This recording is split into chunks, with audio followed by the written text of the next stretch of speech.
tu viens, viens. Il y en a encore une là. Allez hop.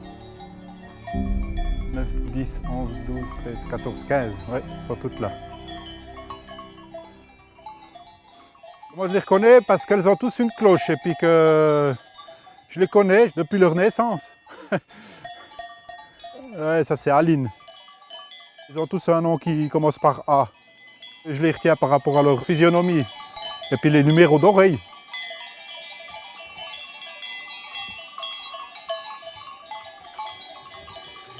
Quand elles arrivent à 1 année, on les sevre, puis après elles sont nourries au foin.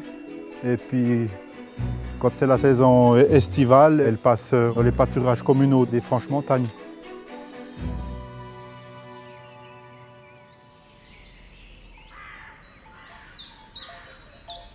Et puis après, c'est des genisses qui viennent à 1 année et demie, puis après elles s'ensaillent durant l'hiver. Au bout de 2 ans et demi, 3 ans, elles sont prêtes à faire leur veau et puis elles passent pour la production laitière.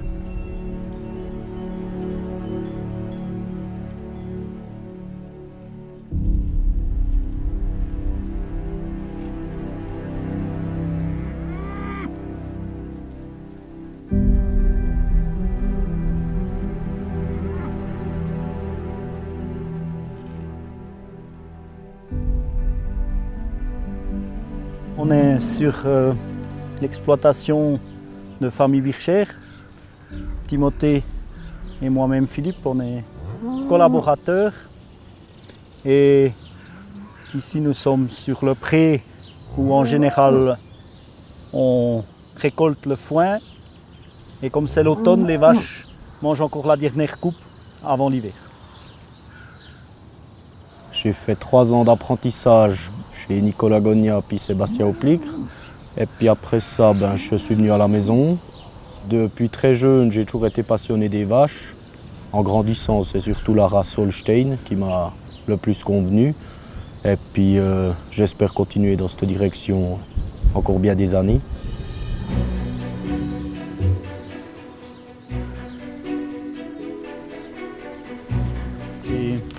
Beaucoup de chance et une très grande fierté d'avoir pu accueillir mon fils il y a 2 ans sur l'exploitation.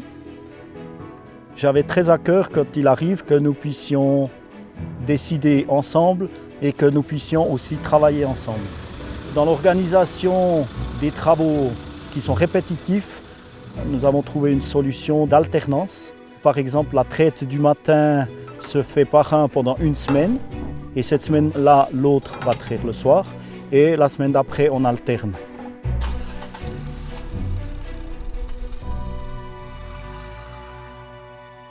C'est pâturage d'estivage. C'est surtout pour nous permettre de pouvoir les nourrir tout au long de l'année. Ça nous évite de les mettre sur nos prés. Comme ça, on économise un peu du fourrage pour remplir notre grange.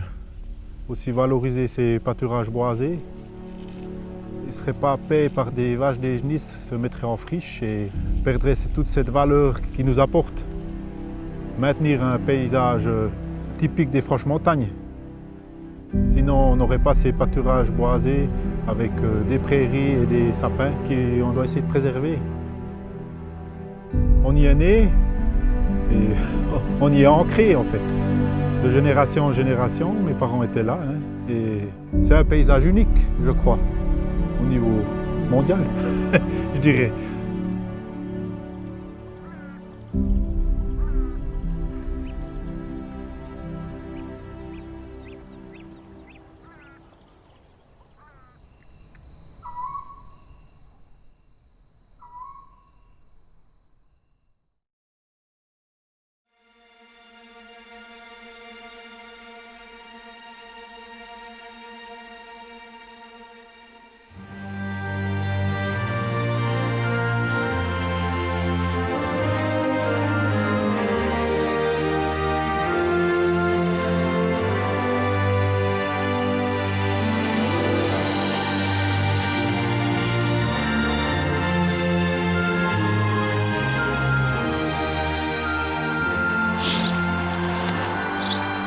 Il y a 40 ans en arrière, mon père avait construit l'ancienne ferme. C'était tout en stabulation, en travée.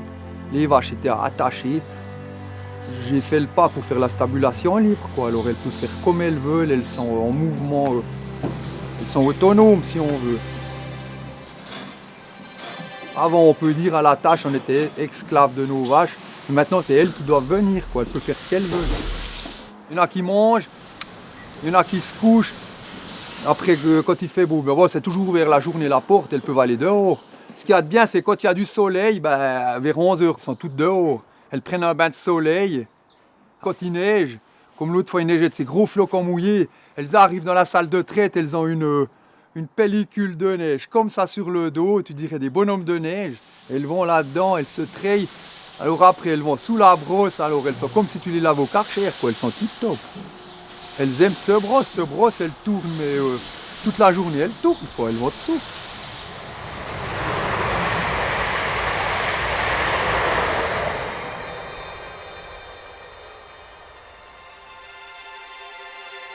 Sur notre exploitation, nous avons relativement beaucoup de haies qui datent de beaucoup de générations en arrière, qui sont une très bonne chose. Elles sont coupe-vent, elles sont aussi des refuges pour les animaux sauvages, pour la biodiversité. C'est quelque chose de très riche, ces haies.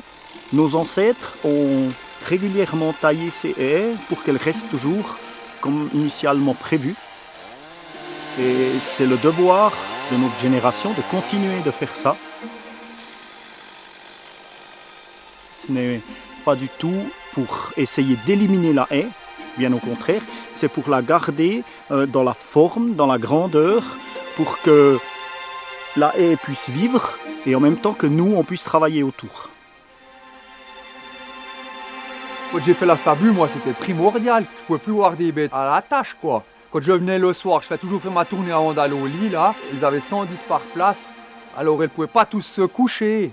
T'arrivais, il y en a deux qui se couchent un petit peu en travers, t'as celle du milieu qui ne pouvait pas. Alors tu devais lever l'autre, elle piétinait un peu, elles étaient pas bien. On dit que maintenant, je viens le soir, t'allumes la lumière, tu regardes, mais elles sont alignées, toutes couchées dans leur logette.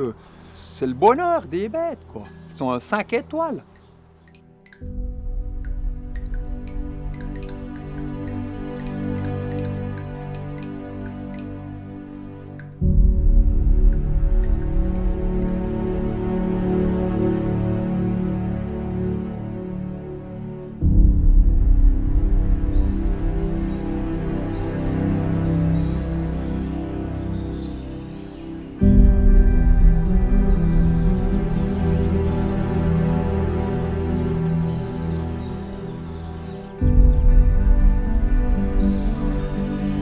On est toujours content de pouvoir les mettre à la pâture, surtout quand on voit notre stock de fourrage. On est toujours content de les lâcher parce qu'on aime bien les soigner avec de l'herbe, quoi, les bêtes. Si on lâche notre bétail direct depuis l'écurie le premier jour, elles vont partir dans tous les coins. Alors on essaye déjà de les sortir un peu avant pour pouvoir les amener jusqu'à la loge. C'est vrai que c'est des fois du sport, quoi.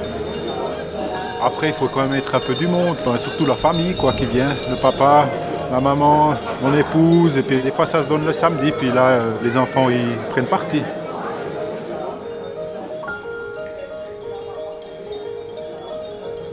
Voilà, on est heureux de voir que le printemps arrive gentiment. Après cette saison d'hiver, on a l'occasion de remettre le jeune bétail en pâture à la bergerie ici sous les crocs.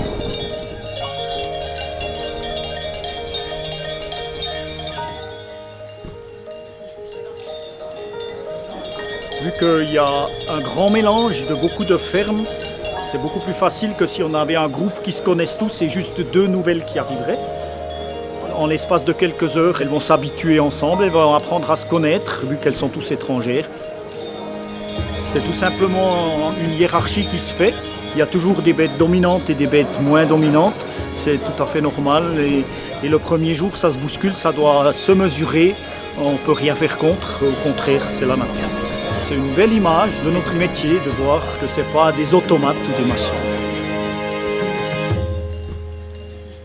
Et aujourd'hui, c'est un petit peu journée de fête. Le matin, on a amené le bétail. Ensuite, on a dîné ensemble les éleveurs et on passe une journée un petit peu demi-vacances.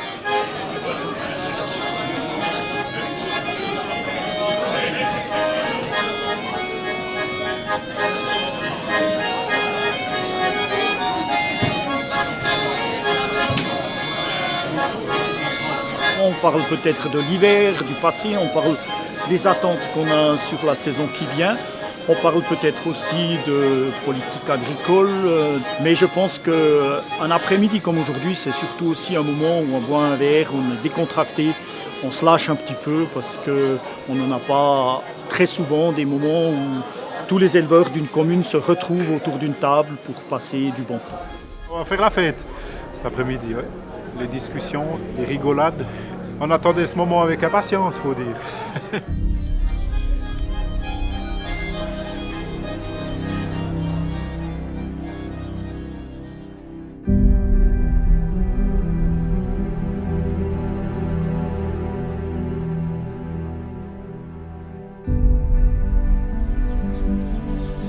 On est ici sur l'exploitation de la famille Pascal Fluc, au Pepequinho.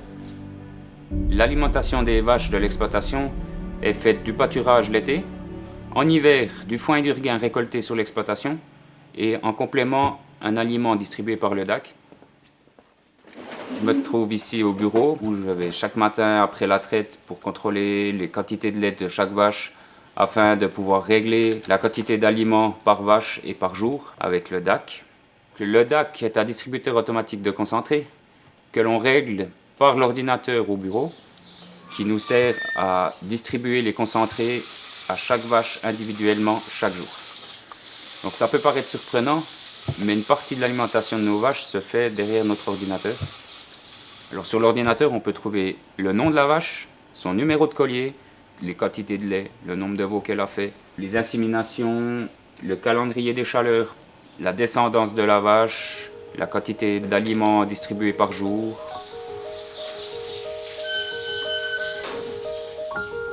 Chaque printemps, on a la chance d'avoir le retour des hirondelles. Et j'apprécie beaucoup ces animaux dans mon exploitation parce que elles mangent beaucoup de mouches. Et puis c'est toujours un plaisir de les voir arriver au printemps.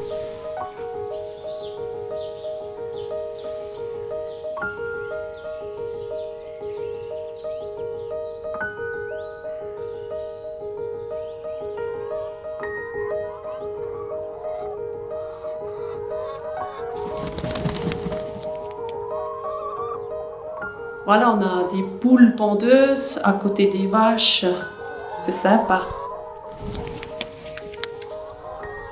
Et il y en a 1350 poules.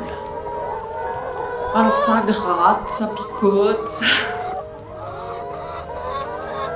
Elles cherchent des petits vers de terre. Ils sont dans les cailloux, elles aiment bien.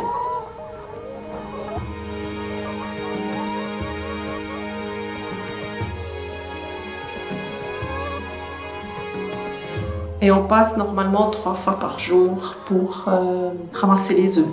Les poules vont les pondre le matin dans les nids. Et nous, on peut les avancer avec les tapis roulants. Quand ils sortent, ils arrivent à 4 places. Nous, on essaye de suivre au maximum, de les nettoyer en même temps, de les trier. On a toujours des œufs cassés chaque jour. Et mon idée à moi, après quand je suis venue à la ferme, c'était de les utiliser d'une autre façon et pas jeter. Et puis on a décidé de faire des pâtes maison.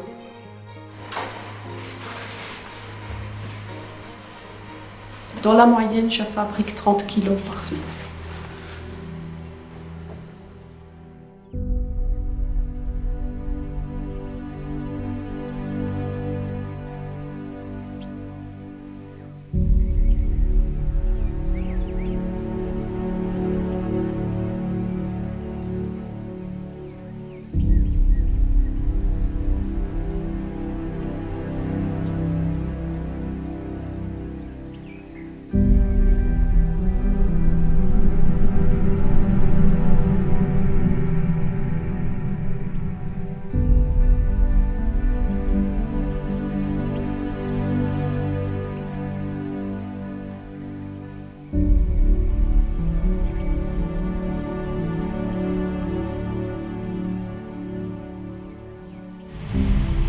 Alors chaque année, juin, juillet, on fauche le foin pour fourrager notre bétail durant l'hiver, la saison où plus rien ne pousse dehors et que le bétail doit être nourri dedans.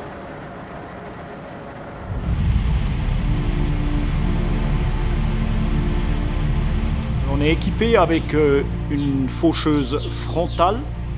Pour un champ un petit peu accidenté, c'est plus simple de faucher avec une seule faucheuse. Dans des champs plus plats et plus grands, on va encore en mettre une derrière et faucher à double.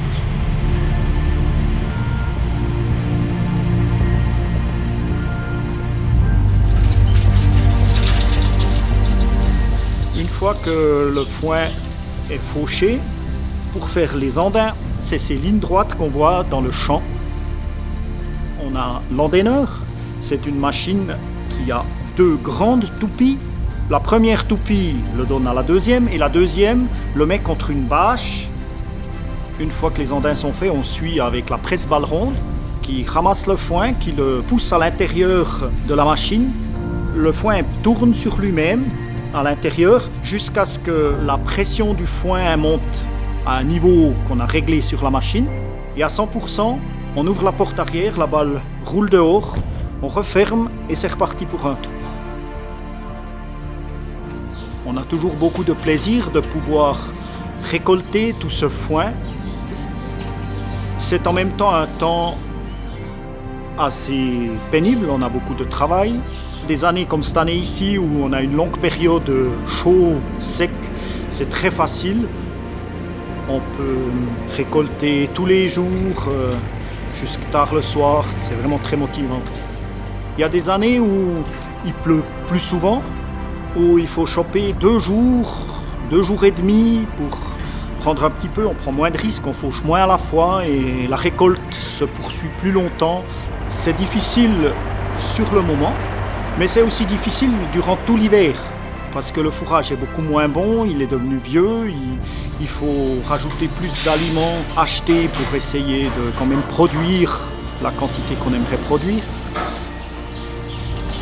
Alors cette année, ça a été exceptionnellement chaud et sec pour rentrer le foin et on se réjouit cet hiver de fourrager ce fourrage qu'on a fait facilement et qui est bon. Le temps des fenaisons est très décisif. Et on ne choisit pas, on travaille avec la nature.